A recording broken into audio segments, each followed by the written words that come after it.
Hello दोस्तों, नमस्कार। स्वागत है एक बार फिर से आपका अपने यूट्यूब चैनल ज्ञान ऑटोमेशन में। अगर आप भी इलेक्ट्रिकल एंड ऑटोमेशन फील्ड में अपने करियर को आगे ले जाना चाहते हैं तो आप हमारे चैनल को सब्सक्राइब कर लीजिए।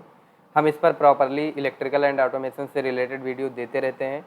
तो आज का जो हमारा टॉपिक है वो हम डिस्कस करने वाले हैं डेल्टा पीएलसी के बारे में, कि डेल्टा पीएलसी पे प्रोग्रामिंग करने के लिए हम कौन से सॉफ्टवेयर का यूज़ करते हैं और कैसे कैसे प्रोग्रामिंग करते हैं। सारी चीज़ें आपको फुल डिटेल वीडियो मिलेगी, तो आप वीडियो में लास्ट तक ज़रूर बने रहना। दोस्तों, सबसे पहले मैं आपको बता दूं कि डेल्टा पीएलसी में प्रोग्रामिंग करने के लिए आपके पास WPL सॉफ्टवेयर होना चाहिए।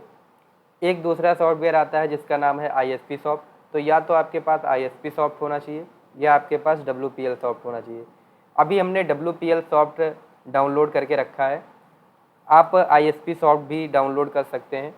अगर आपको नहीं पता है कैसे डाउनलोड करना है तो आप हमारे पिछले वीडियो में जा कर के देख सकते हैं, वहाँ पर हमने सॉफ्टवेयर कैसे डाउनलोड करते हैं इसके बारे में बताया है।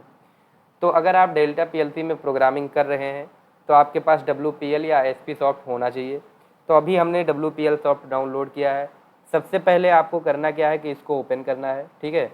जब भी आप किसी सॉफ्टवेयर को डाउनलोड करते हो, अगर उस पर प्रोग्रामिंग करना है तो सबसे पहला स्टेप जो है, हम लोग सॉफ्टवेयर को ओपन करते हैं।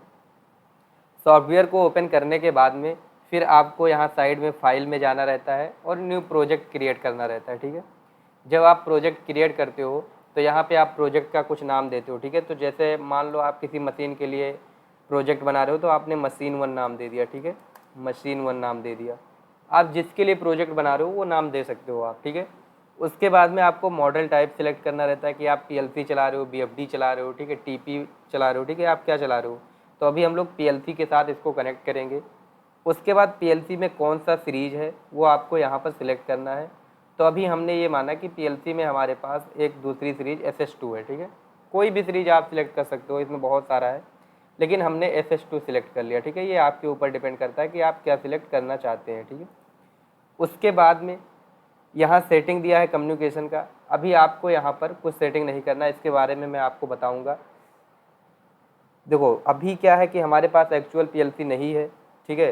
तो इसीलिए हम लोग कम्युनिकेशन की सेटिंग में कुछ नहीं करते हैं। जब आपके पास एक्चुअल PLC रहता है, ठीक है, तो जो हमारा डेल्टा PLC होता है नॉर्मली वो RS-232, 422, 485 या ईथरनेट कुछ भी सपोर्ट करता होगा। आप केबल अपने सिस्टम में लगाओगे, तो जब केबल को लगाओगे तो आपको यहाँ पर जाना रहेगा और जाने के बाद में आपको सर्च करना रहेगा डिवाइस मैनेजर।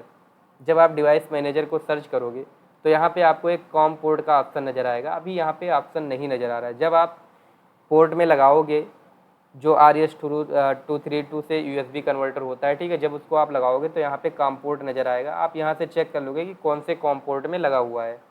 फिर आप यहाँ सेटिंग में जा करके यहाँ पे अपना डेटा लेंथ, पैरिटी और ये सब सिलेक्ट करने के बाद में आप यहाँ से बता सकते हो कि आप किसके द्वारा कम्युनिकेशन कर रहे हो, 232 ईथरनेट, ठीक है। अगर आप ईथरनेट डालोगे तो इसमें सिर्फ आपको IP एड्रेस डालना होता है, इसमें कॉम पोर्ट वगैरह कुछ नहीं डालना होता है। अगर आप RS-232 डालोगे तो यहाँ पे आपको कॉम पोर्ट वगैरह सारी चीज़ें डालनी पड़ती हैं, ठीक है। अभी हमारे पास एक्चुअल PLC नहीं है, हम लोग सिमुलेटर में काम करेंगे। तो सिमुलेटर में कैसे काम करेंगे ये हम आपको आगे बताएंगे। यहाँ से आपको ओके कर देना है। जब आप ओके करोगे तो ऐसा आपके पास एक इंटरफेस ओपन होकर के आएगा, ठीक है। इसमें हम लोग क्या करेंगे, प्रोग्राम लिखेंगे, ठीक है। तो हम लोग बिल्कुल बेसिक से प्रोग्राम स्टार्ट करेंगे और जितने भी फंक्शन इसमें है, काउंटर, कंपैरिजन, ठीक है, टाइमर, NONC, वो सारी चीज़ें हम लोग देखते हुए चलेंगे कि डेल्टा PLC के अंदर प्रोग्राम कैसे लिखते हैं, ठीक है। तो देखिए, इसमें डेल्टा PLC में हो गया, मित्सुबिशी PLC में हो गया, इन सब क्या है कि जैसे अगर आपको येनो सिंबल लेना है तो पहला ऑप्शन ये है कि आप यहाँ से उठा लो और यहाँ से आप येनो सिंबल ले लो, ठीक है। और दूसरा ऑप्शन ये रहता है कि आप इंटर करो। जैसे ही इंटर करोगे वैसे ही इंस्ट्रक्शन लिखने का ऑप्शन आएगा। आप यहाँ पे लिखो LD। उसके बाद मैं आपको बता दूँ थोड़ा सा एड्रेसिंग स्कीम के बारे में। डेल्टा PLC में इनपुट को हम X से डिनोट करते हैं और आउटपुट को Y से डिनोट करते हैं। तो हमने लिखा LDX0, ठीक है, और उसके बाद इंटर कर दिया। तो यहाँ पे अगर आप देखोगे तो ये नो आ गया। अगर आप LD लिखते हो तो ये नो आता है, ठीक है। अगर आप यहीं पे इंटर करके लिखते हो LDI लिख के X1 लिखा तो यहाँ पे आ गया क्या, NC आ गया आपका, ठीक है। तो NO के लिए LD लिखना रहता है, NC के लिए LDI लिखना रहता है। अगर आपको आउटपुट लेना है तो आप इंटर करो और आप यहाँ पे लिखोगे वो UT आउट, और आउटपुट के लिए हमने क्या बताया है, किससे डिनोट करते हैं, Y से, तो Y0, ठीक है। तो यहाँ पे अगर आप देखोगे तो ये इनपुट और आउटपुट आ गया। अब आपको यहाँ पे पैरेलल में कनेक्ट भी करना है होल्डिंग करने के लिए, तो आपको यहीं पे इंटर करना है और आपको लिखना है OR लिखना है, और उसके बाद आउटपुट की होल्डिंग लगा रहे हो तो आउटपुट का एड्रेस डाल दोगे। तो अभी आप देखोगे तो ये पैरेलल में कनेक्ट हो गया, ठीक है। अच्छा, जब पैरेलल में कनेक्ट हो गया, अब अगर इस प्रोग्राम को आपको PLC में डाउनलोड करना है तो आप क्या करोगे, यहाँ पर ऊपर देखोगे तो यहाँ पर इधर साइड में एक अपलोड का ऑप्शन और एक डाउनलोड का ऑप्शन, कहने का मतलब एक रीड का ऑप्शन है और एक राइट का ऑप्शन है। अगर आपके पास एक्चुअल PLC होता तो आप इस पर क्लिक करते राइट PLC पे और यहाँ से ओके करके डाउनलोड कर देते। बट अभी आपके पास एक्चुअल PLC नहीं है, तो आपको क्या करना पड़ेगा, सिमुलेशन में इसका टेस्ट करना पड़ेगा। सिमुलेशन में कैसे टेस्ट करेंगे, आप यहीं ऊपर देख सकते हो, तो इधर सबसे लास्ट में आपको सिमुलेटर का ऑप्शन दिखेगा। सिमुलेटर पे आपको क्लिक करना है। जैसे ही आप सिमुलेटर पे क्लिक करोगे ये अलाउ एक्सेस मांगेगा, आपको अलाउ कर देना है, ठीक है। उसके बाद में सिमुलेटर ऑन हो गया। अब करना क्या है, अब आपको डाउनलोड करना है। तो ये कहाँ डाउनलोड हो जाएगा, ये सिमुलेटर के अंदर डाउनलोड हो जाएगा, ठीक है। हमने डाउनलोड कर दिया। डाउनलोड करने के बाद आपको इसको रन मोड में डालना है, तो यहाँ से आप रन मोड में डालो। जब आप रन मोड में इसको डाल दोगे उसके बाद आपको यहाँ से ऑनलाइन मोड में डालना है, ठीक है। यहाँ से मैंने इसको ऑनलाइन मोड में डाला। जब मैंने ऑनलाइन मोड में डाला तो आप यहाँ पे देख सकते हो इधर साइड में यहाँ पे रन की एक लाइट है वो ब्लिंक होते हुए दिख रही है। अगर आप रन मोड में नहीं डालोगे, अगर मैं मान लेता हूँ PLC अभी हमारा स्टॉप मोड में है, तो आप देखोगे तो इधर स्टॉप पे अभी रेड रेड है, ठीक है, और यहाँ पे रेड रेड ब्लिंक हो रहा है, मतलब स्टॉप मोड में। अगर यहीं से मैं रन मोड में डाल देता हूँ, ठीक है, तो क्या होगा, यहाँ पे ग्रीन हो गया, मतलब अब ये रन मोड में चला गया। जब तक प्रोग्राम आपका रन मोड में नहीं होगा तब तक आप सिमुलेटर में चेक नहीं कर पाओगे। अगर आप देखोगे तो अभी NC पे ग्रीन दिख रहा है, मतलब यहाँ से पहले ही कॉन्टैक्ट NC बना हुआ है, सिग्नल जाएगा। और येनो पे अगर आप देखोगे तो यहाँ पे कुछ ग्रीन सिग्नल नहीं जा रहा है, ठीक है। आपको इस पर क्लिक करना है और जैसे ही राइट क्लिक करोगे वैसे सेट ऑन और सेट ऑफ का ऑप्शन आएगा। सेट ऑन का मतलब किसी बटन को आप प्रेस कर रहे हो और सेट ऑफ का मतलब उस बटन को आप छोड़ रहे हो। जैसे ही मैंने सेट ऑन किया, अगर आप देख सकते हो तो ये लाइट ऑन हो गई। अगर मैं यहाँ से सेट ऑफ कर देता हूँ, मतलब मैंने बटन दबा करके छोड़ दिया, तो ये आउटपुट ऑन हो गया और यहाँ पर हो गई होल्डिंग, ठीक है। अब मैं क्या करता हूँ, यहाँ से इसको ऑफ करता हूँ, तो जैसे ही मैंने इस बटन को दबा करके छोड़ा ये लाइट हो गया ऑफ। ये तो नॉर्मली एक स्टार्ट स्टॉप की लॉजिक थी, ठीक है। बट अगर आपको इसी डेल्टा PLC में टाइमर, काउंटर, कंपैरिजन, ये सारी चीज़ें अगर आपको लेनी है तो कैसे लोगे, उसके बारे में थोड़ा सा देखते हैं, ठीक है। तो सबसे पहले हमने अभी इनपुट आउटपुट लिया है, ठीक है। उसके बाद में ना एक होता है आपका टाइमर, एक काउंटर, एक कंपैरिजन, ठीक है, मूव फंक्शन, बहुत सारे फंक्शन आते हैं, हम वन बाई वन करते हुए चलेंगे। तो सबसे पहले इस आउटपुट से हम लोग क्या करते हैं कि टाइमर को ऑन करते हैं, ठीक है। कुछ भी चेंजिंग करना है तो आपको ऑफलाइन मोड में जाना पड़ेगा। अब मैं क्या करता हूँ, यहाँ से इंटर करता हूँ और इंटर करने के बाद में मैं LD लेता हूँ। LD मैंने किसके लिए बोला है, इनपुट में NO, और मैं यहाँ पे ले लेता हूँ Y0। जैसे ही ये आउटपुट ऑन होगा तो ये क्या बन जाएगा, Y0 जो मैंने लिया है ये बन जाएगा NC, या आप अलग से एक इनपुट ले सकते हो। मैंने यहाँ पे एक इनपुट ले लिया X1, ठीक है, मैंने यहाँ पे एक इनपुट ले लिया X1। उसके बाद ना मैं इससे एक टाइमर लगाऊंगा, तो इंटर करोगे और टाइमर का इंस्ट्रक्शन देने के लिए आपको डेल्टा PLC में लिखना पड़ेगा TMR। आपने लिखा TMR। उसके बाद में टाइमर की भी कुछ एड्रेस होती है, वो एड्रेस आपको देना पड़ेगा। जैसे आप इनपुट के लिए X देते हो, आउटपुट के लिए Y देते हो, वैसे ही आपको टाइमर के लिए कुछ एड्रेस देना पड़ेगा। वो एड्रेस ये होता है T0, T1, T2, T3, T4, T5, ऐसे करके एड्रेस होता है। तो मैंने यहाँ दे दिया T0, ओके। अब तुमने टाइमर बता दिया, T0 एड्रेस दे दिया। उसके बाद में इस टाइमर को आप बताओगे कि ये कितना सेकेंड चले, 10 सेकेंड, 15 सेकेंड, 20 सेकेंड, ठीक है, 30 सेकेंड, कितना आपको चलाना है उस अकॉर्डिंग आप टाइम डालोगे। तो आपको डालना है के लिखना है, और जैसे मान लो मैं 10 सेकेंड चलाना चाहता हूँ ना, तो 10 सेकेंड के लिए आप यहाँ 100 डाल दो, ठीक है, ओके कर दो, क्योंकि ये मिली सेकेंड में लेता है, ठीक है आपका। तो इसीलिए आप अगर 100 डालोगे तो ये 10 सेकेंड समझेगा, ठीक है।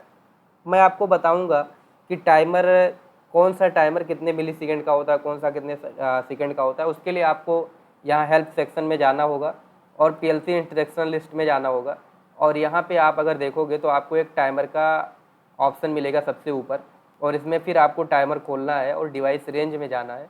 तो यहाँ पे आप देखोगे तो यहाँ पे टाइमर के बारे में दिया हुआ है, टाइमर।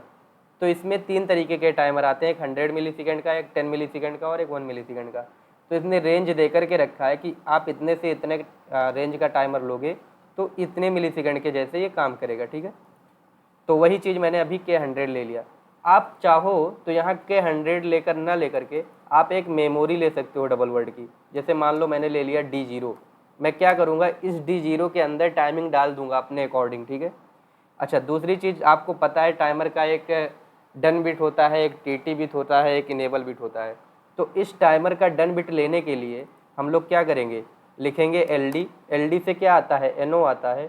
और इस टाइमर का डन बिट लेना है तो सिर्फ आपको लिख देना है T0, मतलब जो टाइमर की एड्रेस होगी वही हमें यहाँ पे डाल देना है।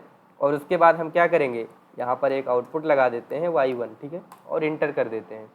उसके बाद में करना क्या है, आपको जब कोई भी प्रोग्राम आप बना लोगे आपको क्या कर देना है, इसको डाउनलोड कर देना है सिमुलेटर के अंदर, ठीक है। तो ये प्रोग्राम सिमुलेटर के अंदर डाउनलोड हो चुका है और यहाँ से आपको ऑनलाइन मोड में जाना है, तभी आप प्रोग्राम देख पाओगे।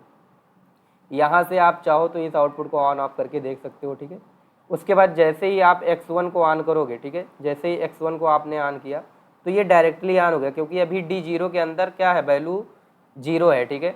मैं इसको स्टॉप कर देता हूँ, ठीक है, मैंने इसको स्टॉप कर दिया। और इस D0 के अंदर कुछ वैल्यू डालना है, तो कुछ वैल्यू डालने के लिए आपको राइट क्लिक करना पड़ेगा, चेंज प्रीसेट वैल्यू में जाना पड़ेगा। आप किसके अंदर वैल्यू डालना चाहते हो, D0 के अंदर। तो मैंने डाल दिया 100, ठीक है, मैंने क्या डाल दिया, 100 डाल दिया।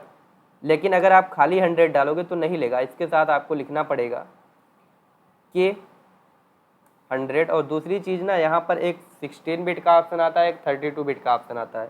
अगर लगता है कि आपकी वैल्यू 16 बिट में आ जाएगी तो आप 16 बिट पे सिलेक्ट करके रखना। अगर लगता है वैल्यू आपकी बड़ी है जो 32 बिट में आएगी तो आप 32 बिट में रखना, ठीक है, ओके करेंगे। तो ये क्या हुआ, अगर आप देखोगे यहाँ पे तो ये 100 इसके अंदर चला गया D0 के अंदर, ठीक है। उसके बाद यहाँ से मैंने कैंसिल कर दिया। अब क्या करूँगा, मैं इसको यहाँ से ऑन करूँगा। जैसे ही मैंने ऑन किया तो आप यहाँ देख सकते हो ये टाइमिंग चलते हुए आपको दिख रही होगी, ठीक है।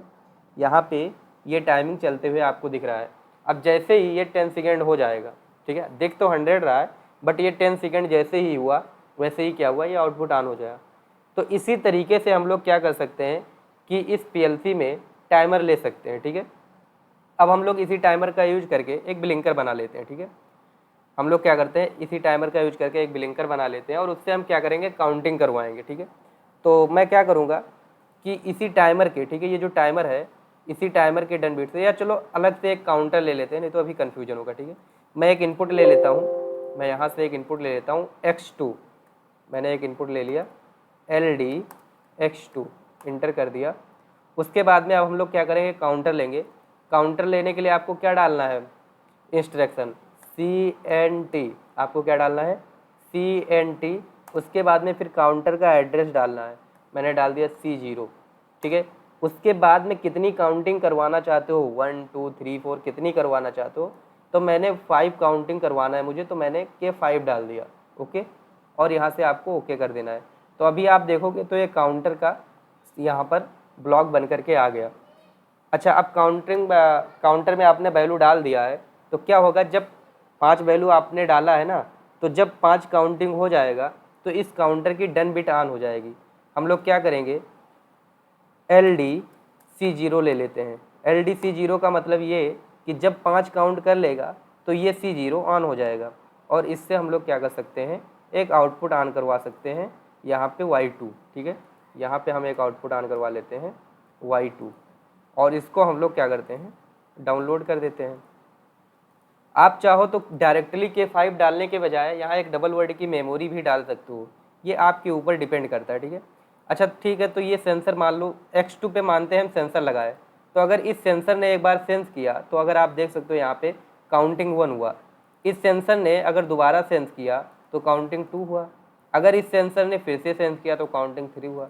तो इसी तरीके से कन्वेयर के पास सेंसर लगे होते हैं जो पार्ट को काउंट करते रहते हैं, वहाँ पे हम लोग प्रोग्राम में काउंटर का यूज करते हैं, ठीक है। टाइमर मुझे उम्मीद है आपको समझ में आया होगा कैसे लेते हैं डेल्टा PLC में, काउंटर कैसे लेते हैं। अब हम लोग थोड़ा सा कंपेरिजन की तरफ बढ़ते हैं, ठीक है। कंपेरिजन में क्या है कि जैसे मान लो इस काउंटर में वैल्यू 3 आ रहा है, ठीक है, और मैं चाहता हूँ कि जब वैल्यू 3 हो जाए तो एक आउटपुट ऑन हो जाना चाहिए। मतलब मैं अब कंपेयर करवा रहा हूँ कि जब काउंटर के अंदर वैल्यू 3 हो जाए तो एक आउटपुट ऑन हो जाना चाहिए। उसके लिए आपको क्या करना पड़ेगा, आपको एक इक्वल टू ब्लॉक लेना पड़ेगा, क्योंकि आप इक्वल पे ऑन करवाना चाहते हो वैल्यू। अगर आप ग्रेटर देन पे ऑन करवाना चाहते हो, आप लेस देन पे ऑन करवाना चाहते हो, तो आपको वैसा कंपेरिजन लेना पड़ेगा। आप यहाँ से पहले ऑफलाइन मोड में जाओ, उसके बाद आप यहाँ से इंटर करोगे। अब अगर इक्वल टू ब्लॉक लेना है तो इनपुट साइड में लेना है, तो सबसे पहले आपको लिखना पड़ेगा LD, उसके बाद में इक्वल टू, क्या लेना पड़ेगा, इक्वल टू। अब किसकी वैल्यू, तो यहाँ पे लिखना पड़ेगा C0 की वैल्यू कितना हो जाए, तो आपको बताना पड़ेगा। जब C0 की वैल्यू 3 हो जाए तो आपको K3 लिखना पड़ेगा। तो क्या होना चाहिए, यहाँ पे अभी स्पेस है तो स्पेस को हटाना पड़ेगा, यहाँ पे स्पेस नहीं रहेगा, ठीक है। ओके करेंगे तो जब भी C0 की वैल्यू 3 हो जाएगी तो क्या होगा, एक आउटपुट ऑन हो जाएगा। तो आप यहाँ पे आउटपुट ले लो, वो UT यहाँ पे ले सकते हो आप Y4, ठीक है। तो जैसे ही देखोगे आप, तो इक्वल टू ब्लॉक मैंने लिया है तो इसका इंस्ट्रक्शन यहाँ पे आ गया। तो जैसे ही C0 की वैल्यू 3 हो जाएगी वैसे ही क्या हो जाएगा, ये आउटपुट ऑन हो जाएगा। अच्छा, काउंटर में जो वैल्यू बढ़ रही है, अब काउंटर में अगर वैल्यू बढ़ गई एक बार तो काउंटर ऐसे रीसेट नहीं होगा, काउंटर को रीसेट करना पड़ता है। तो मैंने एक इनपुट ले लिया यहाँ से LDX5, इससे हम लोग क्या करेंगे, इससे हम लोग काउंटर को रीसेट करेंगे। तो काउंटर को रीसेट करने के लिए हमें कैसा ब्लॉक चाहिए, रीसेट ब्लॉक चाहिए। तो हम OUT लिखते हैं, OUT लिखने के बाद में हम लिखते हैं C0, क्या लिखते हैं, C0, एक मिनट सॉरी। सबसे पहले आपको एक रीसेट ब्लॉक लेना पड़ेगा। तो काउंटर को रीसेट करने के लिए हमें एक रीसेट ब्लॉक लेना पड़ेगा। तो रीसेट ब्लॉक लेने के लिए आप यहाँ पे इंटर करोगे और आप लिखोगे RST, उसके बाद में किसको रीसेट करना है, तो अगर काउंटर को रीसेट करना है तो आपको यहाँ लिखना पड़ेगा C0 और यहाँ से आप इंटर कर दो, ठीक है। इंटर करके आप ओके करोगे तो ये क्या हो गया, रीसेट का ब्लॉक आ गया, ठीक है। अब क्या करना है, आपको यहाँ से डाउनलोड कर देना है और ओके करना है और यस कर देना है, ठीक है। उसके बाद में यहाँ से आप ऑनलाइन मोड में जा करके मॉनिटरिंग मोड को ऑन कर सकते हो, ठीक है। अगर अभी आप देखोगे तो इसमें काउंटिंग वैल्यू कितना है, 0 है, ठीक है, सारा कुछ ओके है। अभी आपको यहाँ से रन मोड में PLC को डाल देना है, क्योंकि अगर रन मोड में नहीं डालोगे तो वर्क नहीं करेगा ये, ठीक है। अब यहाँ से आप इस आउटपुट को ऑफ भी कर सकते हो। यहाँ से अगर आप स्टार्ट करोगे तो ये हो गया स्टार्ट, यहाँ से ऑफ कर सकते हो, ठीक है। अगर आप टाइमर ऑन करना चाहते हो तो यहाँ से सेट ऑन कर सकते हो, लेकिन उसके लिए टाइमर में वैल्यू डालना पड़ेगा कुछ। तो यहाँ पे राइट क्लिक करके चेंज प्रीसेट वैल्यू में जा करके आप यहाँ पे टाइमर में वैल्यू डाल दो, मैंने 100 डाल दिया, ठीक है। तो 100 डालने के बाद में आपको यहाँ पे K100 डालना पड़ेगा तभी आएगा। तो यहाँ पे हमने 100 डाल दिया, ओके। अब क्या करना है कि आपको यहाँ पे अगर सेट ऑन करोगे तो टाइमर चलते हुए दिख रहा है। जब जब ये वैल्यू को सेंस करेगा तब तब एक वैल्यू बढ़ेगा। जैसे 1 हुआ, मैंने ऑफ कर दिया। दोबारा से मान लो सेंसर ने सेंस किया, वैल्यू 2 हुआ, मैंने ऑफ कर दिया। फिर से सेंसर सेंस किया, वैल्यू 3 हुआ। आप देखोगे तो जैसे ही वैल्यू 3 हो गया वैसे ही आउटपुट चौथा ऑन हो गया, क्योंकि हमने यहाँ पे एक कंपेरिजन ब्लॉक लगा के रखा था कि जब काउंटर में वैल्यू 3 हो जाए तो ये आउटपुट ऑन हो जाना चाहिए, ठीक है। आप चाहो तो यहाँ से काउंटर को रीसेट भी कर सकते हो। तो यहाँ से जैसे ही मैंने रीसेट वाला बटन दबाया, काउंटर रीसेट हो गया। तो मुझे उम्मीद है कि आपको इस PLC में टाइमर, काउंटर, कंपैरिजन से रिलेटेड चीज़ें समझ में आई होंगी। अगर आप डेल्टा PLC में और एडवांस लेवल की ट्रेनिंग करना चाहते हो तो आप नीचे डिस्क्रिप्शन बॉक्स में दिए गए ग्रुप के लिंक में जुड़ सकते हो और आप वहाँ से मुझसे कांटेक्ट कर सकते हो। और ऐसे ही वीडियो मैं आपके लिए लाता रहूँगा ताकि आपको चीज़ें समझ में आती रहे। तो आप हमारे चैनल को सब्सक्राइब कर लेना, और अगर आपको वीडियो थोड़ा सा भी अच्छा लगा हो तो अपने दोस्तों के पास तक ज़रूर शेयर करना। जय हिंद, जय भारत।